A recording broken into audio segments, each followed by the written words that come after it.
Hey, everybody, thanks for joining another H&P Safety Stories. I'm Daniel Roberts. I have the great privilege of being here with Corey Lawyer. Corey has a great story to share with us on a very personal experience that happened to him about a year ago. And Corey, thank you so much for taking time to join me to be vulnerable and share this story. Our hope is that this betters the H&P family, and this is a story that helps inspire people outside all the way through the industry, and anyone who either gets our HSC newsletter or follows along with what H&P is doing to really drive safety home. And so seriously, thank you so much. I know not everyone likes to talk about these real things that happen, but that's what this is all about. People sharing actual real stories from their life, from the field, and from home. And so would you please, man, just give me a little introduction. Me being pretty new to H&P, I'm still getting to know everybody, and we have a lot of pillar people in the organization, and I think you're one of those. So would you mind just sharing how long you've been at H&P, what your current role is, and maybe some of your steps along the way to where you are now? Sure. Thanks, Daniel. I appreciate the opportunity to get to share my story, and hopefully it's helpful to others. I've been with H&P for almost 25 years, and before that, I did college internships at H&P as well while I was still in school. I started out, I roughnecked for a year in South Texas and also in the Gulf of Mexico. Gained some great experience on rigs doing that. Got to know the people that are at the rigs making things happen and that I get to support today. So Yeah. after roughnecking, I worked in our construction operation for about 17 years, got to build a couple hundred rigs, and then was fortunate enough to be able to transition over to operations. Okay. For the last 7+ years, I office out of our Seguin office and the regional director over our South and North regions in U.S. land. Yeah. Where'd you go to college at? I am an Oklahoma State graduate. Okay. That's all right. How did you get connected with H&P as a intern? I actually had a family friend that I went to church with, and he worked for H&P back then, and asked me if I was interested in an internship, and I was grateful for the opportunity. Didn't really know a lot about the oil and gas industry, but I was fortunate enough to have a couple of other internships. And Yeah. so when I came in to work for H&P, I was able to compare against those other internships. Really appreciated the values and the type of company that H&P is, Yeah. and yeah, stuck with them when I got out of school and went straight to work for H&P. So it's Nice. really the only adult job that I've ever had. It's that is more common. I hear that more commonly at H&P than I thought I would. So people seem to like it and stay, man. Hearing the beginning of your story, I am intrigued. So you spent some time offshore. So you roughnecked. You said you're in the Gulf? So were you actually on an offshore rig, or Yes.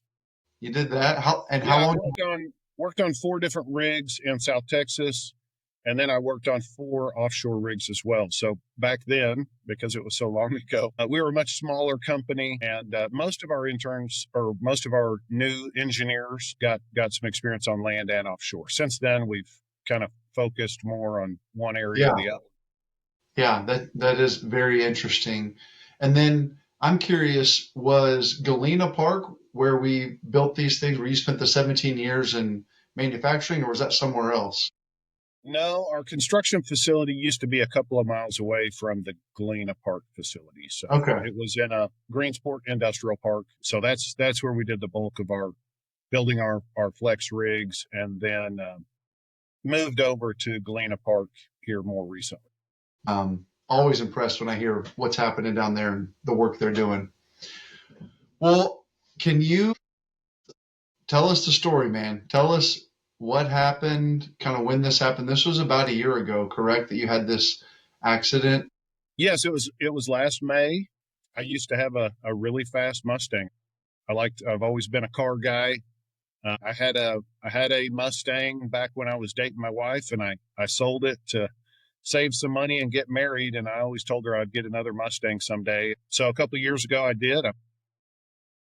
I bought a GT 350 that had, for the car guys out there that had been to Hennessy, and had about 850 horsepower. So I liked fast cars, like to drive fast. Went out for a drive one night, actually to go pick up one of my kids from a friend's house, and came around a corner and got a little bit too aggressive with the gas, and lost control of my car.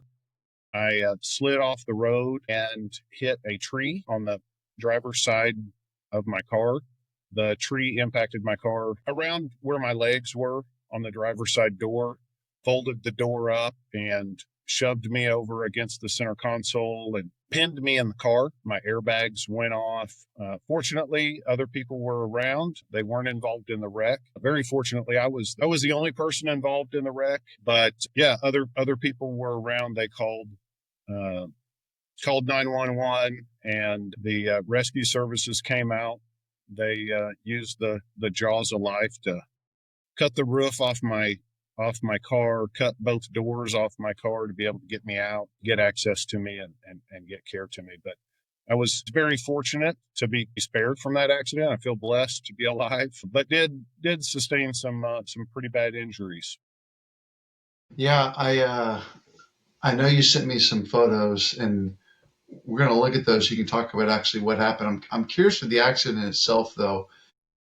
When you said you were just driving and you slid off the road, was the road slick? Was it what were kind of some of the contributing factors you think as you look back? Yeah, I wasn't going that fast relative to what that car was capable of. Yeah, It was more of a excessive acceleration situation. I did come around a corner, had some open road in front of me, went to accelerate, and like I said, the car had yeah, 850 horsepower. I could spin the tires whenever I wanted to, and at that time I was not intending to spin the tires, but they spun, yeah. and I wasn't able to recover from that, and slid off the road. So you said you flipped over because you actually said the impact of the tree was on your side. So did you like spin, on the horizontal plane, or did you flip No, over? I didn't flip. Just, yeah, slid around Okay, to where, yeah, I hit the tree on the left side. man. Yeah, I want to show that photo you sent me of this accident. It looks like your car got cut open like a can of tuna when the jaws of life went over there and cut you open. But this is, I guess, from the back side. And did they just peel the roof back, or did you have a No, custom they convertible? they basically had, it was not a convertible. So before they basically used like some big hydraulic tin snips, and they cut all four, pillars in the Yeah, corners of the car, and then lifted the roof off. They actually started lifting the roof off, and my seatbelt was still on. So they started to choke me. So I had to yell at them to, hey, oh, cut my seatbelt off of me, and lifted the roof off. Then they drug the car out away from the tree, yeah, and cut the passenger side door off to be able to get better access to me. They kind of assessed my injuries. I couldn't feel it, but had pretty severe injuries to my left leg that they saw as soon yeah, as they cut off the passenger side door. Then they came around to the driver's side door and cut it, and kind of had to use the a big hydraulic wedge to kind of pry it off. And as soon as they got the door off, they put a tourniquet on my leg, man. used a board to kind of lay me on, and several people, I'm kind of a big guy, took several people to get in there and kind of maneuver around to pick me up and put me out on the. Did you ever lose consciousness? And then, I did not. Again, I'm really, really fortunate that yeah, my injuries were primarily to my left knee, left leg, my right thumb. I shattered a bone in my right thumb. Yeah, you mind if I share those? Just No, from go what. ahead. Yeah, because these look pretty gnarly. This one here, I remember with the hooks in there. Yeah, I had 4 pins basically in that bone to hold all the different pieces together. Yeah, yeah, Yeah, so this was your right arm, but then your left leg was the one that sustained a lot of damage, right? Or yes. did both legs? I had a plateau fracture to my left tibia. I had a large wound to my left leg where some of the Yeah, I think the plastic or metal from the car door shredded my leg and took a pretty big Lord. chunk out of it. So they were able to close up quite a bit of it, but had And to and it looks had like to have a long recovery for the rest of that to close up. I had a wound vac that was on there for a while as well. did you have this go all the way through your leg? Yeah, I mean my lower leg was almost ripped off. So the orthopedic surgeon said that he could see through my knee. Oh my So several ligaments and tendons were ruptured. I had to go back several months later after my wound had healed and have ACL replacement and have my meniscus reattached. So four surgeries total since the accident. 4 surgeries. And how long was this your life for? I had my I spent 2 weeks in the hospital and rehab, and then I had the thumb surgery and had that in a splint for 4 weeks, and had my leg in that straight splint for I think 8 weeks, and then I was able to transition over to a leg splint that would allow me to bend my knee and start to put weight on my leg. But for 2 months, basically, I couldn't use my right hand and my left leg, and I was hopping around with a Wow. walker or using a wheelchair. Wow. That kind of 1 second, not even decision, but that 1 second accident has now affected potentially the rest of your life because um, again we thank God and we just are so thankful that you did survive and that was not fatal and that you are recovering. But can you talk a little bit about what some of the consequences or just the things you're dealing with now that you thought that would be done almost a year later? Absolutely. Like I mentioned before, I'm really glad that I was the one making those choices, and I was the one that was involved in the wreck. Very easily could have had someone else in the car with me, one of my kids or someone else, that I would have felt horrible if they were injured. I very easily could have lost control of the car and slid into another car and injured someone else who wasn't making bad choices like I was. So fortunately, the wreck only directly impacted me, but it obviously had an impact on my family as well. My daughter graduated from high school the next day. I was not able to go to my daughter's graduation ceremony. My family was planning to go on a vacation that next week, leave on Sunday. This accident happened on the Friday before.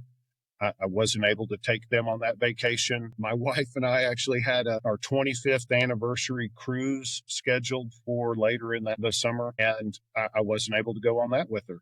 And we Man, weren't able to cancel it. So she went by herself, actually. So it was, she didn't bring a replacement husband. no, it was, yeah. Yeah, not to get into the details, but Yeah, it was too close to it yeah. to cancel it or Even to make a have change. somebody else sub in. That they would have charged us more She's if we like, "This did. is your fault. I'm going on this trip." That's right. Hey, and she absolutely deserved it. She had already Yeah, been yeah. going through all this with me. She got one of those calls that I know none of us want to have our significant other get, where someone else is saying, "Hey, your husband's been in a serious car accident. Yeah. He's on the way to the hospital." So she definitely deserved to get a little break from that. She spent weeks on a couch in the hospital next to me and things like that. So definitely impacts on my family. I mean, my kids' summer was ruined last year. And then, the people that I work with at H&P had to pick up the slack when I was out. And fortunately, I work with a great team of people, and they stepped in and took care of business. But my decisions definitely impacted several other people in a Yeah. in a negative way.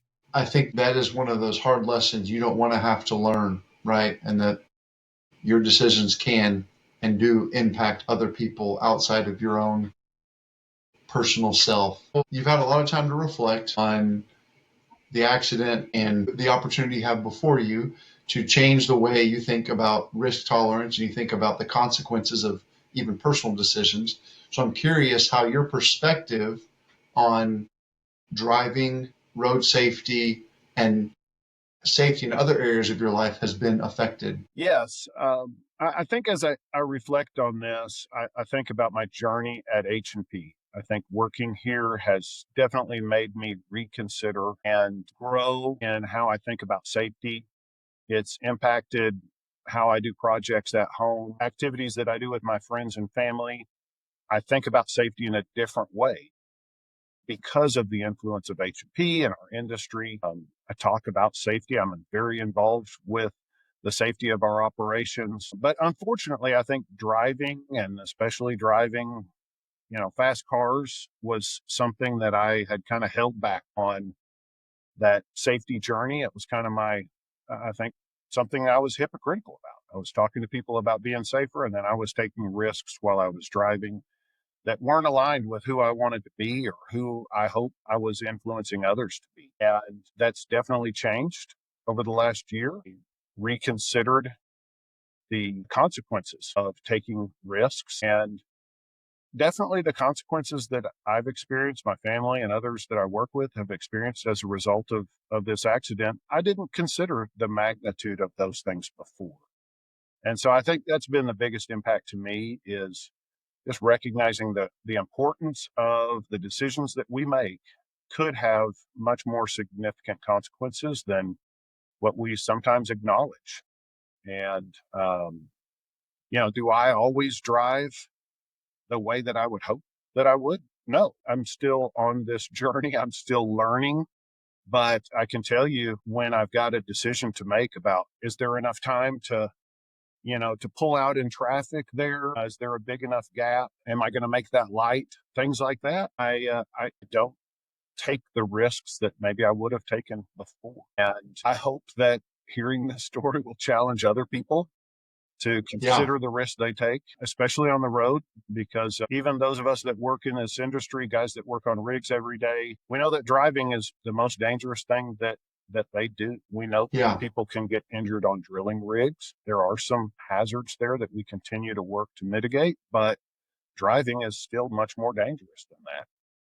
Considering the risks, considering the consequences, being realistic about what those consequences could be and who they could impact is definitely something that I challenge myself to continue to consider and yeah, definitely want others to consider it. yeah. I appreciate that. And I think it requires a lot of humility for someone to reflect on that they have aspects in their life that maybe aren't in line with where they want to be in other areas or even what they have to teach and live at work. And so it's that type of vulnerability and humility, I think, that is going to help people be safe. When you say, yeah, I'm all about safety, but I'm a really good driver, or I know how to control this vehicle. And then someone who does, who's very proficient and very experienced, could still have an accident because they're not considering the risks or they are maybe a little overconfident in their skills and abilities. And so since I've been at H&P and have been immersed in the world of drilling and this industry and trying to think about life on the rigs and what a lot of our employees and then employees for other contractors and other companies have to deal with as well, the issue of driving comes up all the time, and it does seem like maybe it's a high risk because it's so much more common, right? Like, I mean, we have to drive to and from work, and especially if they're coming off a 2 week hitch or whatever they're working, they could be tired. We have so many initiatives to help encourage people to check in, check the weather,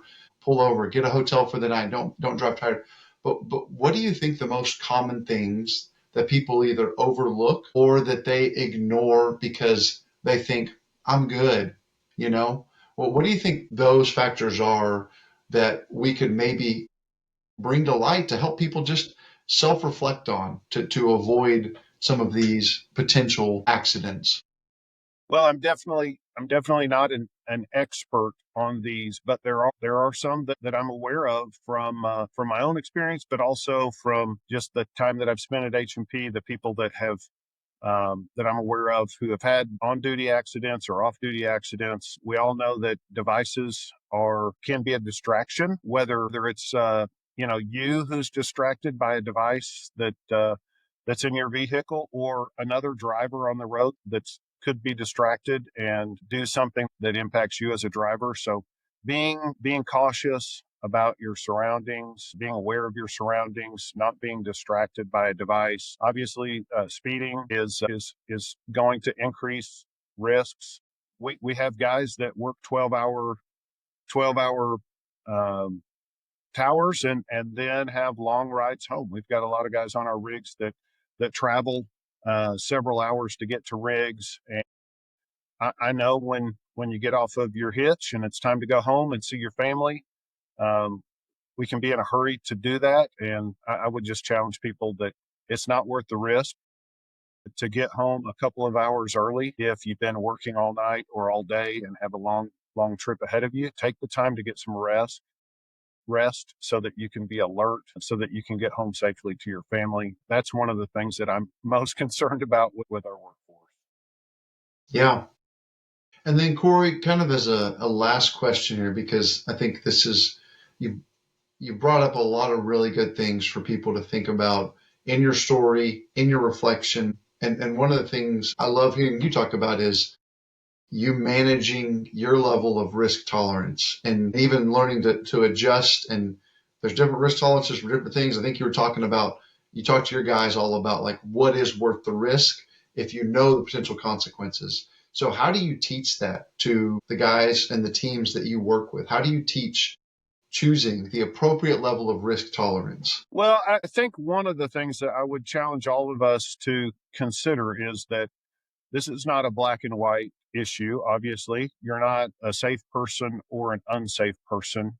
We're all on a journey. We're learning. We're gaining new experiences that add context to how we make decisions. I think especially our safety leadership team has been learning about human and operational performance concepts, and some of those are that people are imperfect. We're going to make mistakes. So learning is really important. We need to be continuing to learn, be informed to make better decisions. We need to understand the context of when accidents happen. What are the different factors that are involved? What maybe is a distraction? What's making a job more difficult than maybe we originally thought it was going to be? So I think just planning ahead, thinking through what are the hazards, what are the potential risks, how can we eliminate those things ahead of time instead of diving into a job and not having a plan, not understanding what those hazards are beforehand, not understanding how to mitigate those hazards or protect ourselves from those things. So I think it's something that we should all be trying to understand and learn, and recognize that others are at different places on that journey. So however we can come alongside them, coach them, train them, provide additional tools, the more we do that together as a team, the better our company is going to be, and the more people are going to be able to go home safely to their families at the end of Yeah, the day. yeah, for sure. Well, Corey, seriously, thank you so much for your vulnerability, for your time, for your sharing your experience and just your perspective on this, because we are hoping that people will, pun totally intended, but people will actively care for the other people in their realm and actively care for themselves and really think about those exposures on and off the job. So our talk has taught me stuff, and I hope it has taught other people as they tune in and listen and watch. So thank you so much for your time, man. Thank you. And I gotta know, are you gonna get like a good old Buick Town Car or a Honda Accord? What are you gonna drive now? I think I'm going to stick with the truck for now. And Okay. I don't have any plans to get another fast car, but I don't think my wife would let me do that anyways. Yeah. Yeah. She's like, well, you should have learned your lessons. Awesome, man. Well, thank you. Have a wonderful rest of your day and talk to you later. Thank you.